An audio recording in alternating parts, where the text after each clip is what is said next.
So now we're going to be talking about BYOD, or Bring Your Own Device. And I hope you enjoyed your little break and you got a little snack, because we're about to sink our teeth into a growing museum trend, BYOD. The term BYOD, or Bring Your Own Device, refers to the practice of staff and visitors bringing their own laptops, tablets, smartphones, or other mobile devices to the museum. Our panelists have worked with BYOD in their environments and will engage in discussions about their involvement within this movement and the implications for museums in the future. I'll take a moment to introduce you to each speaker and then have them talk to you about their background and how they use BYOD within their environment. So let's go ahead and kick this off with Jennifer Carrero. Well, thanks so much for having me as part of this panel. And I'm Executive Director of Taking It Global. We run youth engagement programs both around the world and based in Canada. And in terms of how we use BYOD in our own context, we've actually launched an app called Explore 150, and we partner with galleries and museums across the country to encourage young people to understand the place that they're in and also to contribute to the history making and the active history from the bottom up. People can earn points through different ways of interacting with the app and sharing their stories, and I look forward to talking a little bit more about our experience with Explore 150 during this session. Fantastic. Thank you so much, Jennifer. Next, we have Mike Murawski. Thanks, Holly. So I'm Mike Murawski, Director of Education and Public Programs at the Portland Art Museum in Portland, Oregon. We, a medium-sized museum that is actually just this week we launched public Wi-Fi access in the galleries, and we are really trying to think about BYOD as one of our main strategies of delivering content to visitors, through mobile devices, and trying to get around a lot of the complications around the hardware questions and focus a lot more on content, and what types of content can we create, what are the processes around creating that content and developing interactions with our visitors. One thing just to note that I was thinking about, because this has been such a great, so many different great sessions and keynotes, Nick Honeysett's original remarks around the cultural and societal changes are happening that hopefully, are making museums and museum practice more open, dynamic, mobile, and personal. To me, it seems like BYOD is such an essential component of that. So I think that's one of the main reasons that through a lot of the digital strategies that are bubbling up from departments all across the Portland Art Museum, that we're really thinking about how BYOD can be that approach that we move towards in the future as we develop and deliver content to visitors and enrich the learning experiences in the galleries. Excellent comments, Mike. You're absolutely right on with that, especially with the tie-in to Nick. Next, we have Scott Sayre, the Chief Digital Officer at the Corning Museum of Glass. Hi, I'm glad to be invited to participate in this. I've been interested in Bring Your Own Device for quite a long time. My interest in it really began when we started a cell phone audio tour company. It's been about 10 years ago now. And the idea of thinking that people have these great devices in their pockets, and it was well before the days that smartphones existed. So it seemed that the most ubiquitous device people had, even back in the early 2000s, was people's cell phone. And so that was, I started chewing on these problems way back then. Since then, I've only been at the Corning Museum of Glass for as the Chief Digital Officer for a month now, which is a real thrill for me. But prior to that, my wife, Chris Whittle, and I had a consulting company, Sandbox Studios, and we did a lot of in-gallery interpretive installations, and I have a couple slides here if I can flip through them, where we were really kind of setting the stage for BYOD at a number of institutions. The first slide here is at the Art Institute of Chicago, where we installed iPads in the galleries, and the idea was to really get people used to this and do a lot of user testing with the idea that eventually the users would be coming in and bringing their own devices to access this content. But we did testing there, and since that time we launched this program, the Art Institute of Chicago has launched a mobile version of this site that you can explore their European decorative arts galleries through your own device. We're doing some interesting work with the new contemporary gallery here at the Corning Corning Museum of Glass, and I'll talk a little bit more about that as well as some general thoughts about bring your own device as we proceed. Thanks. Wonderful. Thank you so much, Scott. And last but certainly not least, we're joined by Alicia Wallace. Hi, everyone. Thank you very much for having me here, too. It's very early in the morning over here in Australia, but I'm very pleased to be up and joining you today. I'm from Museum Victoria, which is in Melbourne, in Victoria in Australia. My role there is as the manager of collections online. Doing that, I put our museum's collections online in many ways, shapes and forms, be that on devices or on websites or on interactive PDFs. It doesn't really matter where we do it. Our museum is a large multidisciplinary museum that has natural sciences collections as well as humanities collections. So we have interesting challenges for different types of audiences and what they might like to see. We've made a couple of apps for use outside the museum. We've taken the approach of BYOD, but BYOD being something that you can do wherever you are, and that the museum's content can come out to you. So we've made one app which is a field guide to common species that you might see when you're out in your back garden or in the bush or at a beach in Victoria. That app has actually recently gone national, and we've worked for 2 years with museums right around Australia to publish those apps out nationally to the whole country. So we now have a series of 8 apps, which has been a really interesting learning process to work with over 140 scientists right around the country to produce those apps. We also produced another app which is on the humanities side, which is a tour app which allows which guides people not on a tour within the museum but on tours outside of the museum. Inside the museum, we frequently now get people coming in with their own devices.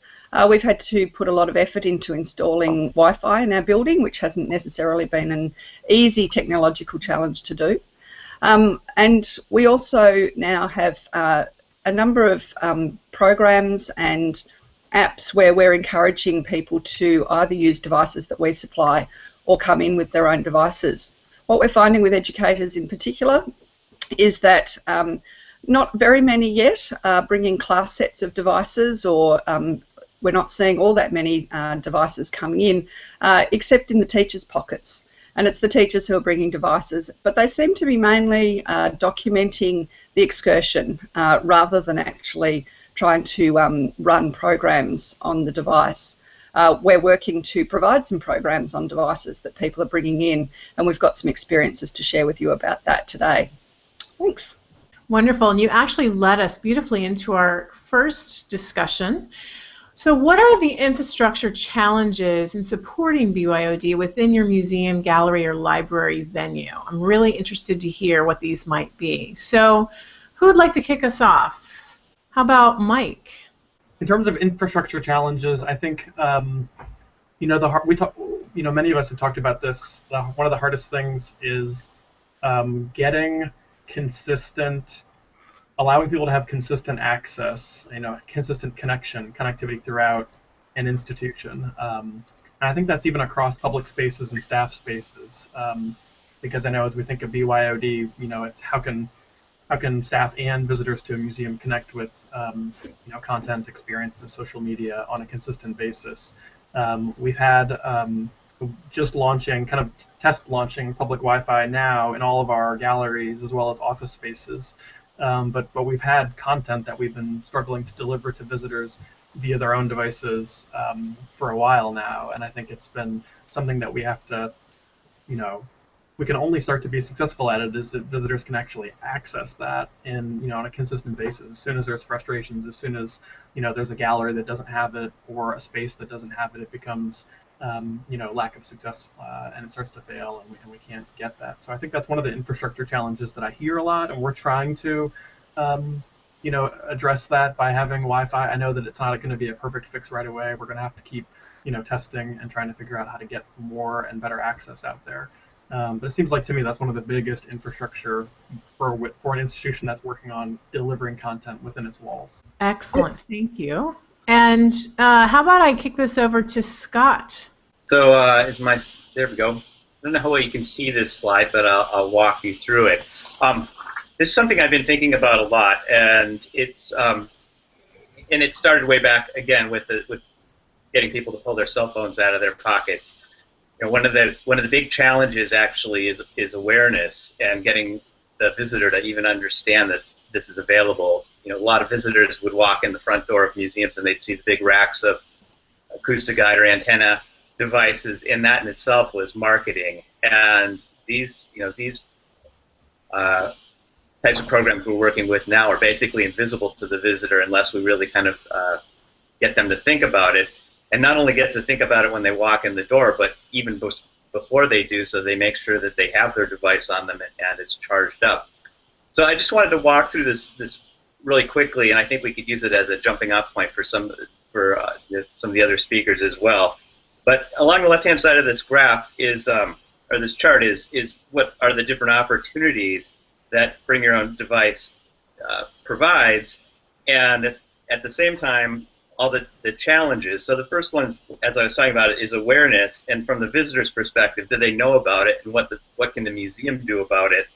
You know, they can, first of all, promote it in all sorts of different marketing channels, have signage, and then I think almost most importantly, have their staff aware so that their frontline staff can sell it.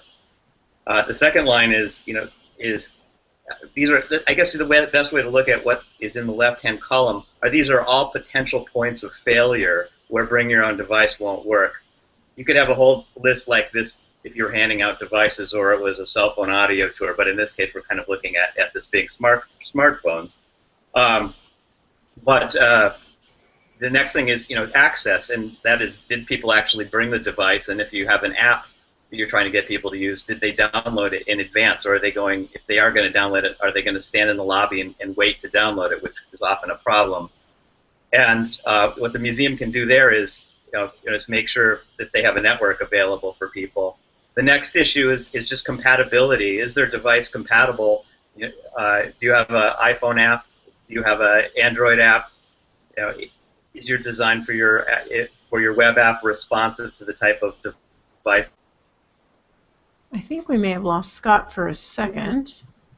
Yeah, I think we lost him. Okay. So I'd better hop in now then. Yeah, I think that's a great idea. Let's just keep rolling. Okay. So I guess the infrastructure challenges for us, we run 3 venues, and one of our venues was only opened in 2000, but even though it's a pretty new building, we still have had to retrofit Wi-Fi. Even as recently as 2000, we weren't building Wi-Fi into the building. So going back and retrofitting Wi-Fi into the building has been a huge technical and particularly financial challenge. So we've had to spend an awful lot of money retrofitting the building. Now that we've got much better Wi-Fi around the building, what we're now finding is that now we're getting requests from education, or not so much education rather, but from exhibition staff. So a new exhibition's going in, and they're now coming to us and saying, oh, okay, so we've got this new exhibition and we've got this targeted app, so can we have a special Wi-Fi network just for this exhibition, just to deliver that content? And so the challenges just seem to keep rolling on. You get ubiquitous Wi-Fi, and then somebody wants their own special ubiquitous Wi-Fi just for that particular gallery space. But I would also definitely echo Scott's comments that he was starting to make about are people bringing their devices, and if you get them out of their pockets, then do they have enough space to put the app or the content on? We certainly find that when we prompt people to put an app on their phone. So we have one app which is called TimeLens, which is a scavenger hunt around our museum. And during the vacation time, we usually put out a table to help people to download the app and prompt them to do that. We find very few people come with the app already installed on their phone, but once you start to actually publicise it by standing in the gallery and telling people about it, lots of people are really keen to download it and will do so, and we get big download spikes every vacation time when we put that extra little bit of effort in to show people that it's there. I think it'd be great if you could actually drop the names of your apps in the main chat area. I think some people might be really interested to actually check them out at your convenience. Oh. So I see we actually have Jennifer and Scott back. Would either of you like to continue on the discussion of infrastructure? You know, the other part of infrastructure is just making sure that and we'll probably get to this later, but making sure that there's power for people with their devices to be able to charge their devices. I've been joking around the museum here that power has become the new bathrooms for museums, and that you know, that just it's almost as important as going and filling your water bottle as being able to go charge your iPhone and we're seeing, and I think everybody is, that just like if you close the bathroom, people have got to go, so they'll find a place to find power, even if it means sneaking in behind the podium on the lectern, or, you know, our IT people here are saying that people are unscrewing the brass outlet covers in the gallery floors to be able to charge their phones, and I think that's a sign to all of us that we need to provide that as a utility. It's a visitor service now that we all need to be looking at. Have to say about infrastructure, but it's something that it's an investment. There's politics around it, and it's something that needs to be, you know, really, I think, taken on in a proactive way rather than you know, and provided as a service. And I think we can harness it to do some really good things with marketing our BYOD programs and getting people to actually go into certain areas to charge their phones and have those areas be conducive to the types of people who are using these types of devices. So I think there's some real leverage we can make with that. We just have to grab a hold of that opportunity that we see there. Well, and I found the bathroom reference quite a tweetable moment. But so let's think about, we've been talking a lot about apps and the mobility piece. So app versus a mobile website. Which one do you prefer? Why? What are your thoughts on this? What are you going to invest in? Who wants to take that one? Can I start? Because I'd also like to answer a question that's turned up on the chat room from Brian. So Brian, I guess other people can see this already, but he's interested in more detail on why we're getting requests for special wireless networks. So one particular request that that we had recently is, so last year we opened a new gallery which was for our First Peoples, a big First Peoples exhibition. And for that, some of the content had only been released by the Indigenous communities for access in the gallery, and so we wanted to give people access to the digital labels that we publish on their devices, but the content couldn't be released further than the gallery, so that's why we had to put in a special wireless network in that case, so that we could restrict that down to only people within, so we could locate people down only into the gallery.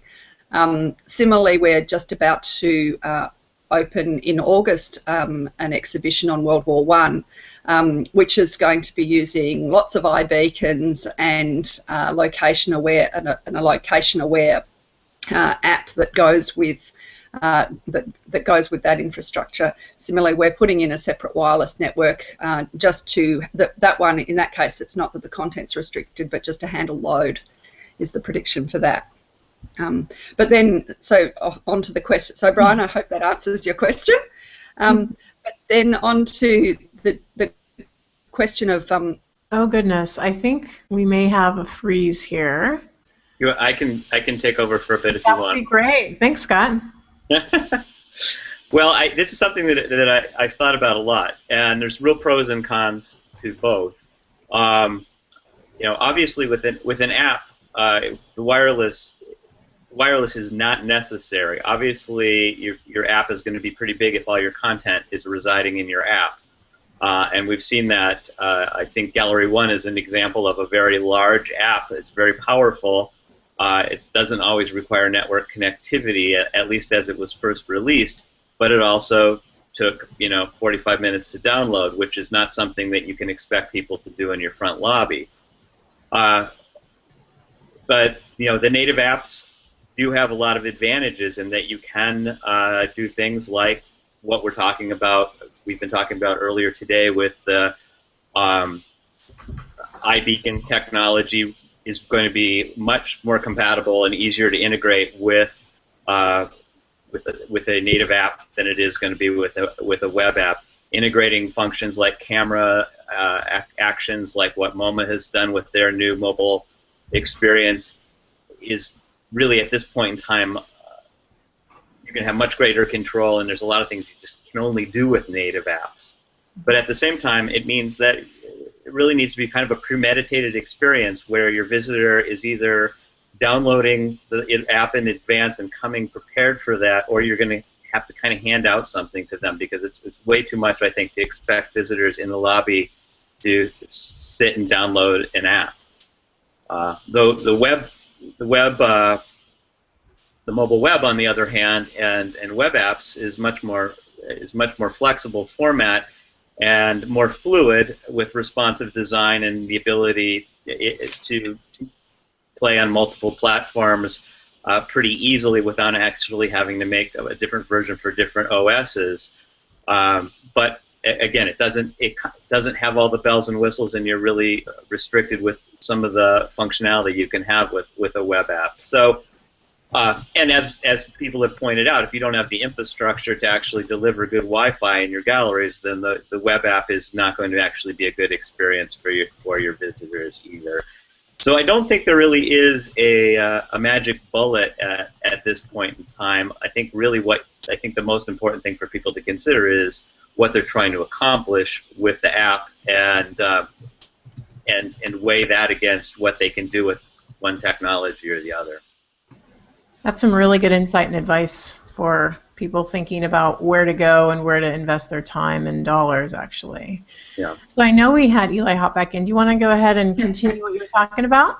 Sure. So we have gone down the path of investing in apps. As I said, some of the apps that we've produced are designed to be used outside the walls of the museum. With the field guide apps in particular, we wanted people to be able to use them, say, in a national park where they might not have access to any sort of a network. And so we did go down the path of choosing to make an app in that case, rather than a mobile website. For the projects that we're doing in-house, one of the most useful things that we've been making with for students coming in have actually been interactive PDFs. They're quite light to download. They're easy to get on a device. They don't take up a lot of room, but you can take away the results of what you've been doing with the students afterwards. So that we've had quite a lot of success with that. I guess I just wanted to make a point too about investment in staff. So we've invested quite heavily in getting specialists, in hiring specialist staff, so specialist app developers, app development staff, so that we can produce apps in-house. And that's an investment that I guess not every museum can make. If you've got to outsource all of the development of projects, then maybe it's easier to invest in mobile websites rather than apps, because you've got a larger pool of people that you can outsource to. Just the very last thing to say is that we also find that in terms of who's using the apps that we've produced, so we have the by far vast majority of downloads of our apps is on iOS devices rather than Android devices, and it's you know, something like 10 to 1 kind of thing. So although we have invested in both producing apps for both iOS and for Android, and you've got to pay your development staff the same. You've got to pay your Android developer the same as you've got to pay your iOS developer. In terms of the return from what the users are then using, in a sense, your return on investment is much greater for your iOS devices. That's what we're finding anyway. Well, let's actually move on a bit. There was actually a terrific question that was posed within our chat from Melissa. She thinks it actually touches on all of the initiatives we talked about today, from location-based services, makerspaces, digital learning, and mobile apps. What are the costs associated with implementing some of these services, depending on the project, and how do you go about acquiring funding? So who would like to take a stab at that? You know, I've been involved in a couple institutions that have been thinking through some of the infrastructure sides of this, and I feel like it's been getting significantly less expensive to be, you know, thinking about Wi-Fi. Again, we're a medium-sized institution, so we don't have an enormous IT technology or digital budget, and don't have a large department in that area at all. We sort of spread that out across different departments, but we sought foundation support. So we have a foundation that has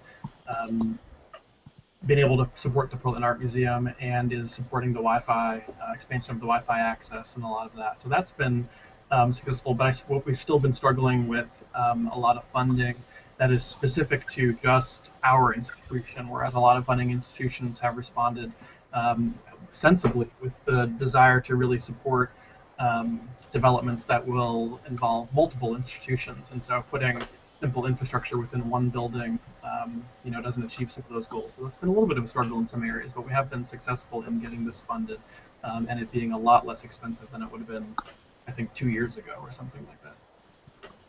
And do you want to quickly answer the app versus mobile web question, since we have you? Yeah, I can a little bit. We have, up until this point, we had developed probably maybe 4 different versions of apps. One of them that we developed had wayfinding capacities in it, but it could not, you know, visitors couldn't use that in the museum. You could use it when you're outside of the museum, which doesn't help you at all because we had no Wi-Fi access. And then we developed a couple more iOS apps, you know, after that. And I think at this point we've made the complete and firm decision to not develop any more apps, and trying to keep the content simple and as easy to access as we can. And we have not fully gravitated to that direction of the responsive design then, so that our website, and we're moving probably by the end of this fall, we'll have a significant larger amount of assets, information, and resources that will be responsive to multiple operating system platforms and device platforms, so that we can, you know, go in that direction and not in the app direction. So for us, that's been an institution time in that direction. So I hope that answers the question. I dropped out again, so I missed part of that. It looks like we might have even lost Holly now. You're back, Jennifer. Yes, I've made many attempts. I feel like I survived. I didn't notice you were back, so maybe you can. I noticed you had some response in the chat, so maybe you can take over. Yeah, and I might have missed a question when I was gone, but in terms of native app versus web-based app, when we launched Explore 150, we created it as a native iOS app and an Android app. And what we're finding is that it's important to also have an HTML5 version, partially in response to the earlier comment I made about availability of space on the devices.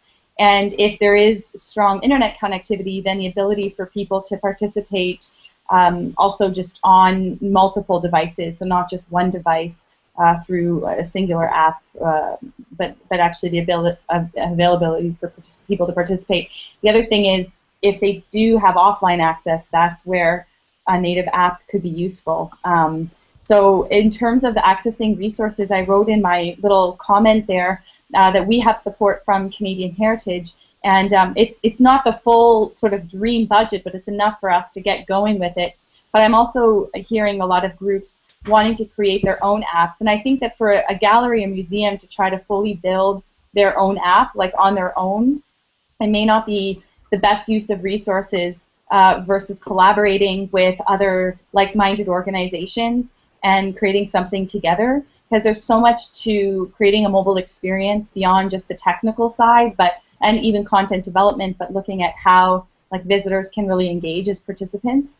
So we found that collaborative partnerships is key. So it's not just finance in terms of money, but also getting other partners on board to contribute.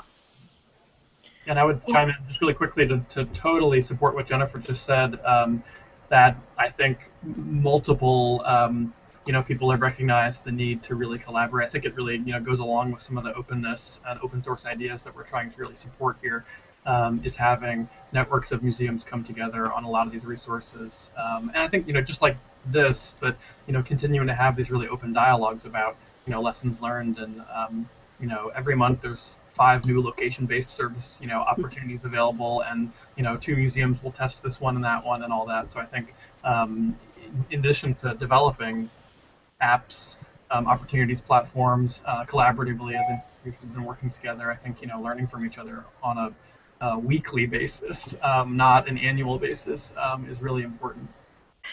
So for our museum, in terms of funding, we have managed to get bits of funding here, bits of funding there from various external organisations.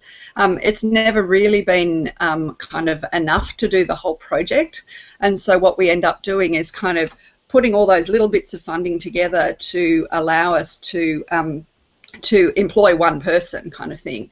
So we can employ one person for a year using all the little bits of funding, and what we get them to do then is, we have actually gone down the path of employing an app specialist, but then, as Jennifer says, then we have to collaborate in with design, and we collaborate we were able to employ an Android specialist for a little while, but couldn't keep that going for very long, so we have to collaborate out to do Android development, but we also do our web development in-house. And so for us, it's a matter of putting all these little projects together to get salary for one person.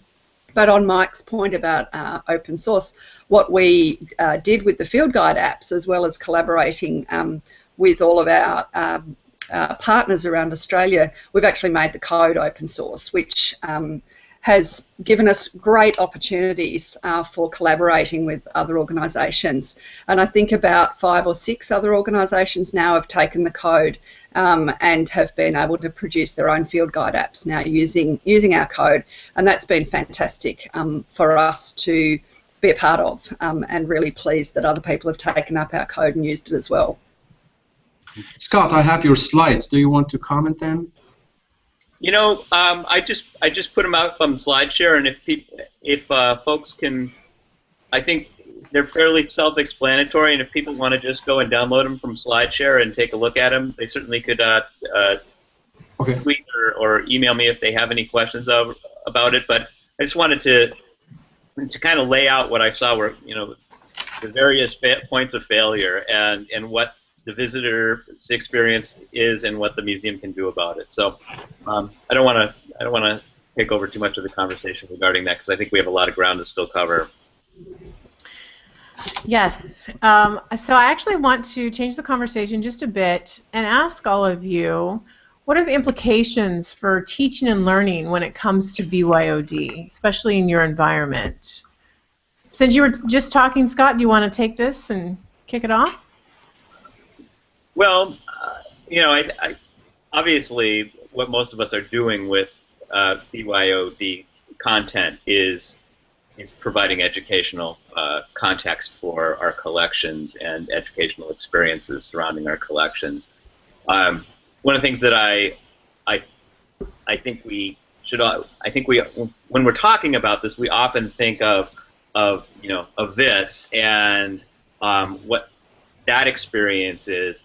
But I think we've also seen a big movement with docents using iPads in the galleries, and that kind of bring your own device. And I think what's really interesting about that, and I'm just going to throw this in because it's a whole new twist on this, is docents themselves and people and curators are starting to use their own devices in the galleries as well.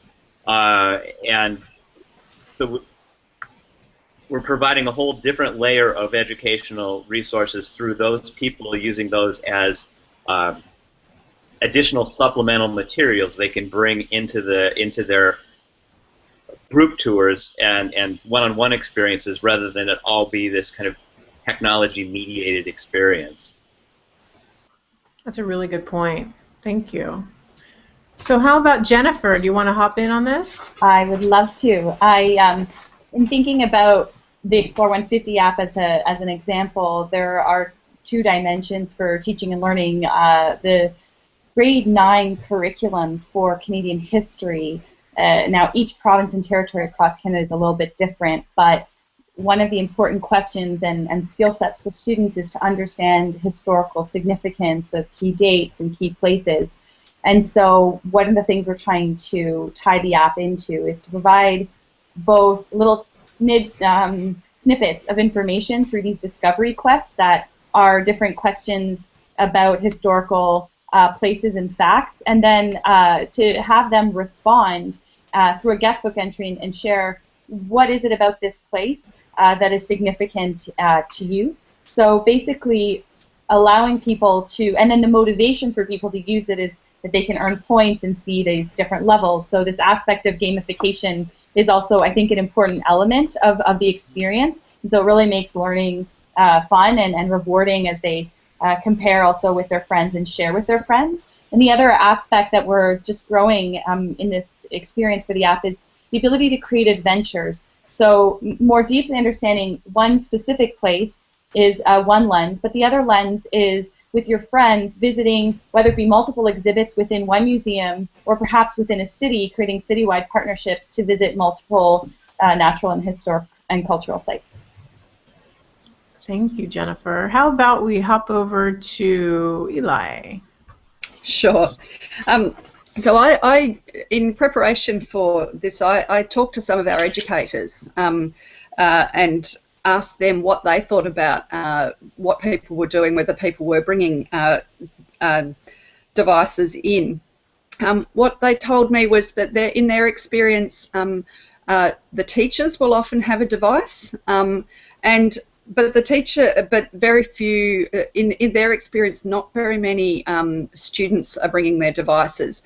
When we're talking about high school students, sometimes the students will have devices in their pockets, but they're their own personal devices and they're not being used with an actual kind of education program as part of the education program on their visit. What their observation was that it was described as adult-led documentation of the visit, which kind of translates to taking selfies or taking photos of the students visiting the galleries. The other observation about trying to put formal education programs onto devices, so we've experimented a bit with putting our education worksheets or other things to help lead the visit onto our devices, onto devices that we give the students.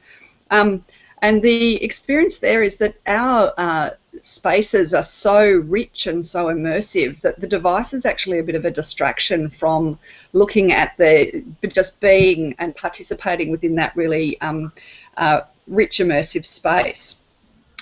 We've also run programs in the past where we've tried to get, we've given kids flip cameras, for example, and told them to go and make a little documentary film about a particular thing in one of the exhibitions. Now that was a really successful program, but what the educators found was that instead of teaching the children about paleontology, they were teaching them about filmmaking instead. Finally, what our educators are also finding is that when we've been doing things like beautifully designed interactive PDFs on iPads that the students can use, they're not reading them very carefully, and what they really wanted to do, the students really wanted to do, was go and take photos.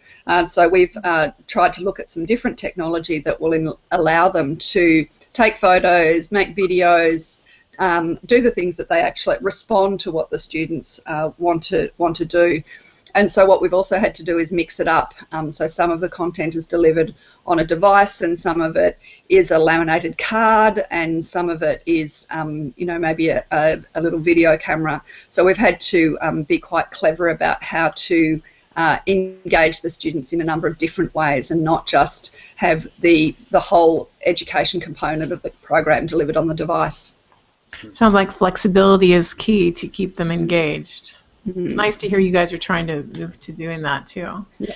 So Mike, do you want to go ahead and comment before we move to our final question of the panel? Yeah, I'll chime in before I fall off this technology cliff it's trying to shove me off of again. The one thing, Scott made me think of this a little bit.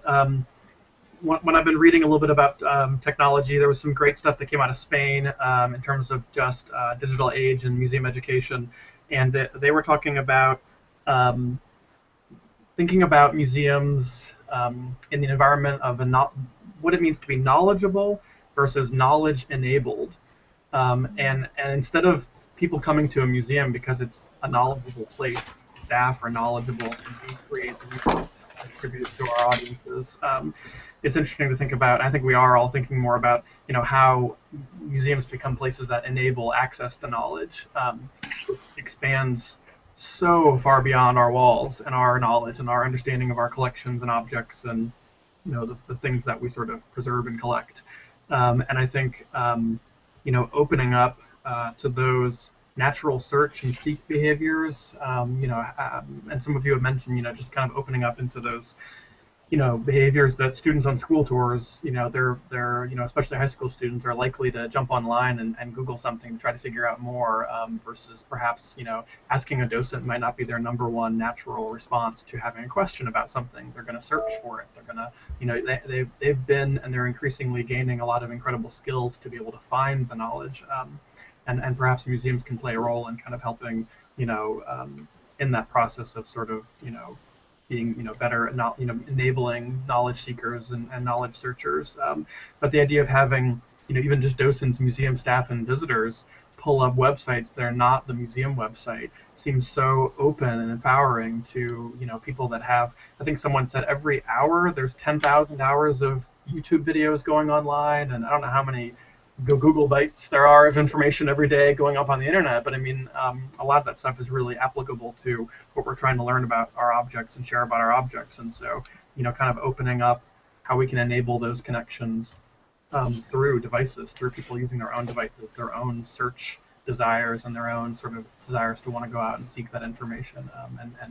And through that chart that Scott had, you know, there seem to be a lot of places there we can create more awareness and potential access, so that people aren't afraid to look at Wikipedia in a museum. They don't feel like, well, I'm being dumb, I'm going to Wikipedia.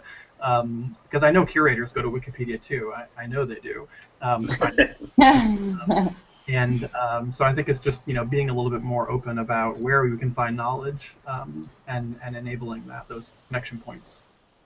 I love the knowledgeable versus knowledge-able. I think that's really something to think about. So since we have you, I'm sorry, did I interrupt?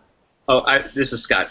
I just wanted, I think there's an important point being raised here by both Ellie and Mike about, and we've been talking like apps versus web apps, and really when people bring their own devices, they're tweeting, they're Instagramming, they're using all these other tools that we don't have to worry about them downloading.